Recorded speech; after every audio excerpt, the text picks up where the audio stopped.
Depuis le lancement de la deuxième saison des Traîtres, M6 propose un programme de dating en deuxième partie de soirée intitulé Et si on se disait tout ? Télé Loisirs vous dévoile où sont tournés les enregistrements. M6 aime les belles histoires. La chaîne du service privé propose de nombreuses émissions susceptibles d'aider à trouver l'amour. En plus de L'amour est dans le pré, Marié au premier regard ou encore Et si on se rencontrait, la chaîne a lancé un nouveau programme intitulé Et si on se disait tout ? Diffusé tous les mercredis, dès 23h10, juste après les épisodes de la deuxième saison des Traîtres. Télé Loisirs vous révèle où se tournent les enregistrements de ce programme où une personne fait la surprise d'avouer quelque chose à l'un de ses proches. Et si on se disait tout ? Dans quelle ville ont lieu les rencontres de l'émission de M6 ? L'émission propose un cadre assez insolite. Afin que les personnes se rencontrent à l'abri des regards, CIST dans un grand cube en tôle, installé sur la place de la mairie de Montrouge dans les Hauts-de-Seine, que l'un des candidats convient une connaissance via une invitation surprise.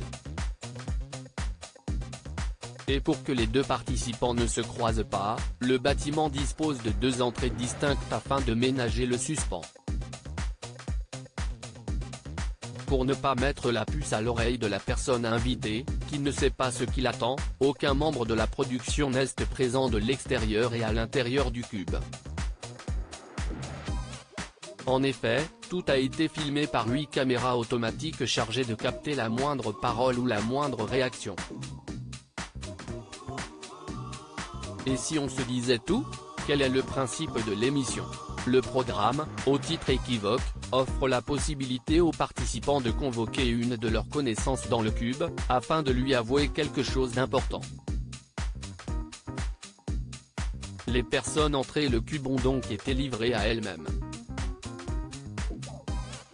Personne n'est ressorti inchangé de ce cube, précise M6. Depuis son lancement, le 12 juillet dernier, les téléspectateurs ont déjà pu assister à de nombreuses confrontations. Par exemple, deux frères fâchés ont réussi à refaire un pas l'un vers l'autre, tandis qu'un jeune homme, qui avait gardé le silence depuis 10 ans, a tenu à proclamer ses sentiments à sa meilleure amie. Avec peu de réussite toutefois.